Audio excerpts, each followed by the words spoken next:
Você precisa declarar isso, irmãos. Você precisa confessar isso. Você precisa liberar isso de dentro de você. Talvez você está trancado em várias áreas emocionais por causa de traumas, por causa de frustrações, por causa de muitos nãos que interromperam uma trajetória, e hoje você não pode nem ouvir a palavra não, porque você já treme de medo. Talvez um problema de infância, talvez um problema na tua juventude, na tua adolescência, ou talvez um problema que você nem ainda tinha nascido, não estava ainda caminhando, mas você estava sendo gerado no ventre da tua mãe, e palavras de maldição foram proferidas, palavras de dificuldades que foram lançadas sobre a tua vida, tipo, essa criança veio para atrasar a nossa vida, essa criança veio no momento errado, tomara que essa criança morra, eu não podia ter engravidado nesse momento, e essas palavras de maldição vão entrando na tua corrente espiritual, e hoje você pode estar vivendo traumas que você ainda não estava caminhando, mas você já tinha sido gerado no ventre da sua mãe, e essas palavras foram proferidas contra a tua vida. E a Bíblia nos ensina, meus irmãos, que a palavra tem poder tanto para abençoar quanto para amaldiçoar.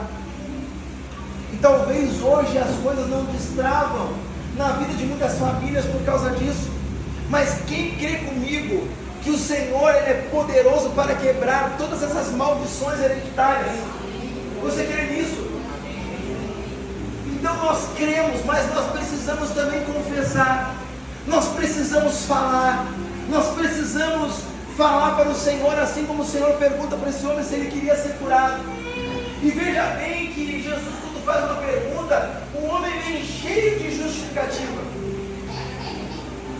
Muitos nos nossos dias estão dando uma resposta para o Senhor, mas muito estão dando desculpa. O homem vem cheio de justificativa, mas olha, como é que eu vou ser curado? Se toda a água é agitada, aí não tem ninguém que me leve lá, e quando eu chego lá, daí já aconteceu um milagre, então não consegui chegar no momento exato da cura do milagre. Se justificando, irmãos, já botando a culpa em outros, já botando a culpa no irmão, já botando a culpa no pai, já botando a culpa numa mãe, já botando a culpa no pastor, já botando a culpa numa igreja, já botando a culpa na sociedade. Irmãos, nós precisamos chamar a responsabilidade para nós. A culpa é nossa, irmãos. Mas o nosso Jesus, ele veio para nos justificar, ele não veio para nos apontar, mas nós, seres humanos, precisamos ter a consciência que o errado somos nós, não é a sociedade, é eu o errado, é nós o errado.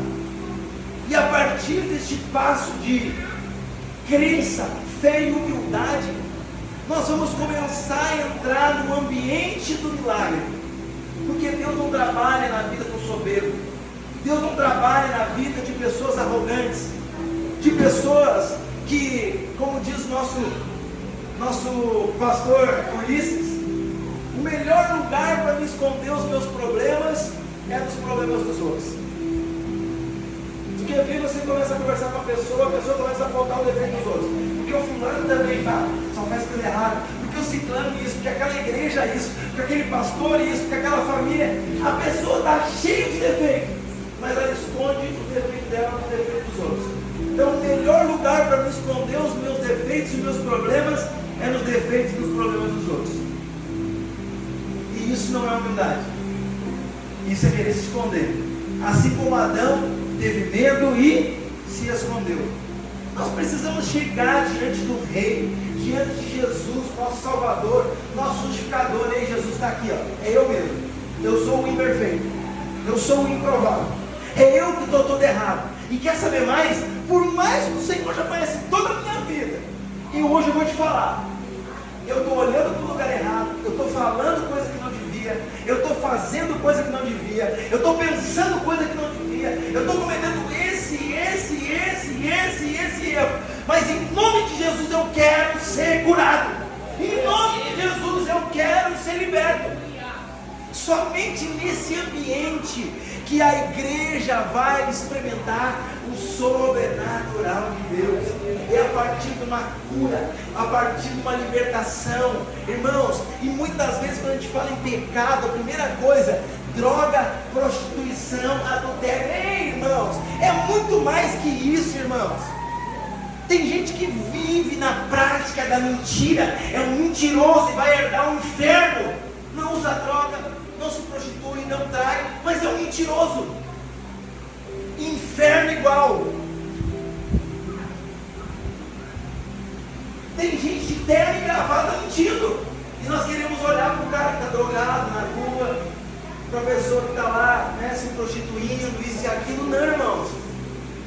Vamos olhar para nossas vidas, quantas coisas que nós fizemos de errado, quantas coisas que nós estamos fazendo, olhando, e talvez se nós não corrigirmos o curso disso, misericórdia, mas nós estamos se caminhando para o inferno, irmãos.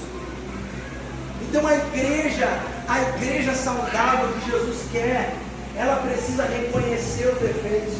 Nós precisamos reconhecer as nossas falhas.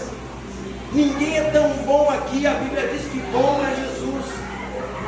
Então quando a gente entra nesse ambiente de reconhecimento, assim como eu sempre falo, né, Isaías, que olhava para o povo e começava, ai do fulano, ai do ciclano, ai dessa geração, ai do povo, ele só via o problema dos outros. Mas quando ele foi levado em espírito à presença de Deus, ele começou a olhar para ele mesmo. Quando nós começamos a ler a Bíblia, meditar, entrar num ambiente de oração, realmente ter uma vida espiritual digna de filho, quando nós chegamos nesse ambiente de leitura de oração, irmãos, nós vamos achar um monte de defeito, um monte de pecado. Em quem? Nos outros? Não, em nós. Porque a Bíblia nos faz isso. A Bíblia nos mostra para nós mesmos. E a Bíblia nos mostra que nós somos os miseráveis, e que nós carecemos da glória de Deus, nós carecemos da misericórdia e do amor de Jesus. E à medida que eu vou entrando nesse lugar de intimidade, Jesus vai me mostrando para mim mesmo, e eu vou vendo que eu sou todo errado, que eu preciso mudar, eu vou vendo que eu sou falho nisso, que eu sou falho naquilo. E aí, irmãos, Deus nos batiza com uma humildade, que nós reconhecemos que só Ele é digno, só Ele tem poder para nos transformar, só Ele consegue olhar para o nosso coração e não julgar nós, mas Ele consegue transformar as vidas com o poder que há no Seu nome, com o poder que há na Sua palavra. Mas isso é um processo. Repita comigo, isso é um processo. E agora aqui que pega, hoje nesse tempo do fast food gospel, ninguém tem paciência para nada. Ninguém tem paciência para ficar 30, 40 minutos ouvindo uma palavra. Não, que palavra muito grande. Não, uma hora e pouco de palavra. Não, tinha que ser 20 minutos. Já está dizendo as estatísticas, porque somente 40% que a gente absorve. Irmãos, balela. Não ande na cultura do mundo. Quando tu presta atenção, quando realmente tu vê a palavra sendo ministrada, irmão, tu fica 1 hora, 2 horas, 3 horas, 4 horas. Porque quando nós estávamos no mundo, nós fazíamos isso. Quando nós íamos para campo de futebol, lá no mundão, torcer, gritar. Não estou dizendo que isso é pecado, mas estou dizendo que o fanatismo pelo clube de futebol, o fanatismo por alguma coisa, ou pelo cantor gospel, ou por qualquer outra coisa, nós ficamos lá 4, 5 horas e está tudo certo. Quando nós bebíamos, usávamos droga, e lá ficava 3, 4 dias, virava, fazendo um monte de coisa, ninguém reclamava de nada. Hoje nós não temos paciência para ficar no culto, 1 hora e meia ouvindo uma palavra. Não, está muito rápido, está muito demorado. Botar uma pregação de 1 hora para assistir, não. Eu tenho que assistir aquelas ali dos, como é que se diz, o irmão David? Shorts. Ali que é rapidinho, é shorts, é isso? Ajude aí. 5 minutos, quantos minutos tem ali? 4 minutos. Tem que ser uma coisinha rápida, light. É que nem o WhatsApp, para ouvir as mensagens tem que botar no 2, porque no 1 já não tem mais paciência para ouvir. E assim, irmãos, nós vamos se desacostumando no processo, porque nós queremos o fast food gospel, nós queremos entrar por uma porta da igreja, nós queremos aceitar Jesus e sair pela outra porta ali, curado, restaurado, renovado. Irmãos, Deus tem o poder para fazer uma mudança instantânea, eu creio nisso. mas o processo, ele não vai ser possível passar na nossa vida. Nós temos que entrar nesse processo. E é aqui que muitas pessoas se perdem, porque não querem viver o processo, querem que realmente Deus venha, mude tudo e a gente já saia totalmente transformado. Não, irmãos. Como a irmã Leia falou aqui da conquista da nossa casa, irmãos, foram 6 anos dormindo um por cima do outro. Eu sempre tive casa para honra e glória de Jesus. Eu sempre dei uma condição boa para minha família, para honra e glória de Jesus. Mas por um período Deus me tratou e eu tive que ficar 6 anos dormindo um por cima do outro, irmãos. Parecia um ninho de gato, um por cima do outro. Quem conhecia aqui o ambiente sabe o que eu estou falando. Não tinha privacidade para nada. Mas era um processo, querido. Quantas das vezes, irmã Elisângela, eu fui deitar, olhava meus filhos tudo ocupado, mais uns 3, 4 na cama. Eu digo, Jesus, eu no crime, eu no tráfico, tinha de tudo, cama, ar-condicionado, isso, carro. Eu agora servindo o Senhor, Jesus. Estou aqui amontoado, Jesus. Até quando, Pai? Sabe como é que Jesus me respondia? Assim, ó.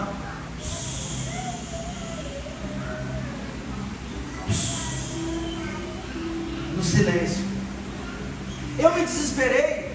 Eu fui para a droga de novo. Eu fui para o crime de novo. Não, irmãos. Não, eu perseverei. Por quê? Porque eu sabia que era um processo. E a minha Bíblia e a tua Bíblia vai dizer que depois do choro vem a alegria. Depois da tempestade vem a boa. Mas é um processo, querido. É um processo, querida. Nós precisamos aprender o processo. E aqui com esse homem tinha um processo. E como Jesus ele fala sobre o processo na Bíblia. E aqui eu queria então discorrer sobre esse processo. Vocês estão comigo? Amém.